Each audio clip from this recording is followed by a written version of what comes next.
India की आजादी की कहानी हीरोज से भरी पड़ी है। कुछ फेमस हैं, वहीं कुछ आप जानते हैं हिस्ट्री के पन्नों में छिपे हुए हैं। ये ऐसे ही एक हीरो की स्टोरी है। उनका नाम था मेमन अब्दुल हबीब यूसुफ मरफानी।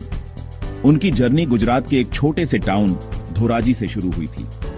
ये सिंपल ड्रीम्स और हम्बल बिगनिंग्स की जगह थी, लेकिन यंग अब्दुल हबीब के दिल में आग थी। उन्होंने अपने होम टाउन की धूल भरी गलियों से परे एक फ्यूचर देखा।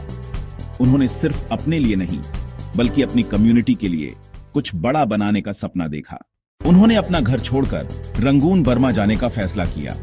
यह अननोन की तरफ एक बोल्ड स्टेप था, एक लीप ऑन फेथ जो उनकी लाइफ को हमेशा के लिए बदल देता। रंगून अपॉर्चुनिटीज का शहर था। उन्होंने छोटे से शुरू किया, पेशेंस और डिटर्मिनेशन के साथ बिजनेस के रूल्स सीखे। उन्होंने दिन रात अथक परिश्रम किया। उनकी फैमिली का बिजनेस बढ़ने लगा, एक मामूली वेंचर से एक थ्राइविंग एंटरप्राइज में बदल गया। जैसे जैसे उनकी वेल्थ बढ़ी, वैसे वैसे कम्युनिटी में उनका रुतबा भी बढ़ा। मेमन कम्युनिटी के लोग उन्हें बहुत मानते थे। उन्होंने सेठ का टाइटल कमाया, जो बहुत रेस्पेक्ट का टर्म था। 1940 रंगून बर्मा, एक शहर जो बदलाव की फुसफुसाहट से जिंदा था। हवा में अनिश्चितता बजिंग थी, क्योंकि उसकी सीमाओं के बाहर की दुनिया युद्ध में डूब गई थी। लेकिन रंगून के दिल के अंदर एक और बैटल ब्रू हो रहा था, आजादी, पहचान और उम्मीद के लिए एक लड़ाई। रात के बाद रात इंडियन कम्युनिटी कैंडल लिट कमरों और बसलिंग मार्केट्स में इकट्ठा होती थी। उनकी आवाजें, जो कभी क्वाइट थीं, अब रिजॉल्व के साथ इको करती थीं। इंडियन फ्रीडम मूवमेंट मोमेंटम पकड़ रहा था, और हर स्ट्रीट कॉर्नर डिबेट इंस्पिरेशन और सीक्रेट प्लान्स के लिए एक ग्राउंड बन गया था। इन पैशनेट सोल्स के बीच अब्दुल हबीब मरफानी खड़े थे। अब सिर्फ एक सक्सेसफुल बिजनेसमैन नहीं, बल्कि मेमन कम्युनिटी के एक पिलर थे।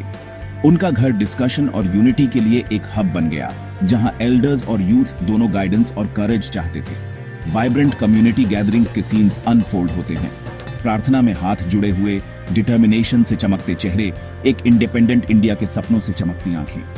मरफानी का इन्फ्लुएंस बढ़ता गया, सिर्फ कॉमर्स में ही नहीं, बल्कि एक यूनिफायर के रूप में भी। उन्होंने एजुकेशन को इनकरेज किया, पॉलिटिकल अनरेस्ट से अफेक्टेड परिवारों के लिए रिलीफ ऑर्गेनाइज किया, और कॉज के लिए अंडरग्राउंड एफर्ट्स को क्वाइटली सपोर्ट किया।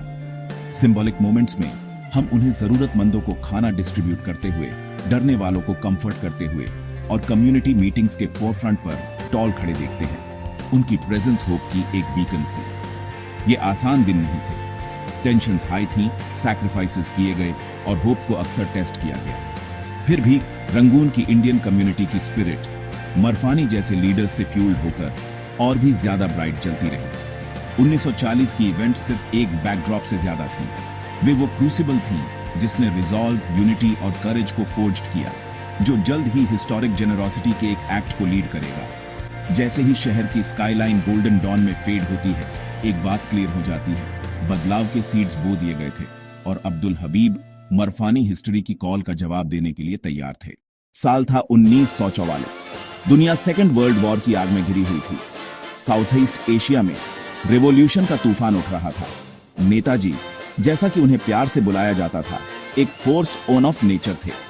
उनके शब्द बिजली की तरह थे, हर इंडियन हार्ट में पैट्रियटिज्म की भावना जगा रहे थे। तुम मुझे खून दो, मैं तुम्हें आजादी दूंगा, लाखों लोगों के लिए एक पावरफुल एंथम बन गया। एक दिन नेताजी रंगून पहुंचे। ब्रिटिश एम्पायर को चुनौती देने वाले आदमी को सुनने के लिए हजारों लोग जमा हुए। सेठ अब्दुल हबीब यूसुफ मरफानी भी उनमें से थे। फ्रंट रो में बैठे हुए, उनका दिल ओ और रिस्पॉन्सिबिलिटी के मिक्स से धड़क रहा था। सुभाष चंद्र बोस स्टेज पर आए। उनकी आवाज पूरे बड़े हॉल में गूंज उठी। ऑडियंस में हर एक व्यक्ति को कैप्चर कर लिया। उन्होंने इमोशनली अपील की, लोगों से आईएनए को दिल खोलकर डोनेट करने के लिए कहा। उस शांत भरे हुए पल में सेठ अब्दुल हबीब यूसुफ मरफानी के अंदर कुछ बदल गया। एक पल की भी झिझक के बिना वह खड़े हो गए। हॉल में सभी आंखें उनकी तरफ मुड़ गईं। एक शांत और स्थिर आवाज के साथ, जो दृढ़ विश्वास के साथ गूंज रही थी, वह स्टेज की तरफ चले। उन्होंने अनाउंस किया कि वह अपनी पूरी वेल्थ इंडियन नेशनल आर्मी को दे रहे हैं। भीड़ अविश्वास में हांफने लगी।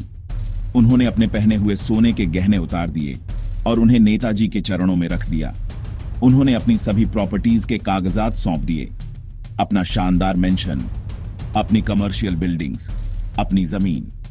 नेताजी सुभाष चंद्र बोस खुद इस अविश्वसनीय जेस्चर से इमोशनल हो गए। उनके एग्जाम्पल से इंस्पायर होकर डोनेशन की बाढ़ आने लगी।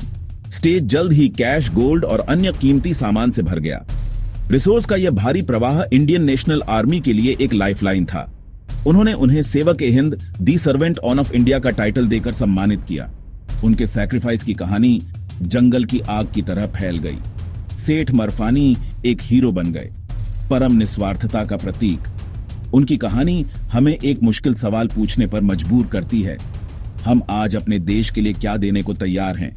लड़ाई अब किसी विदेशी शासक के खिलाफ नहीं है, बल्कि गरीबी, करप्शन और सोशल इनइक्वालिटी के खिलाफ है। उनकी लाइफ इंडिया के यूथ को अपनी पर्सनल एम्बिशन से परे सोचने के लिए इनकरेज करती है। उनकी कहानी एक कांस्टेंट रिमाइंडर हो कि सैक्रिफाइस की भावना टाइमलेस है।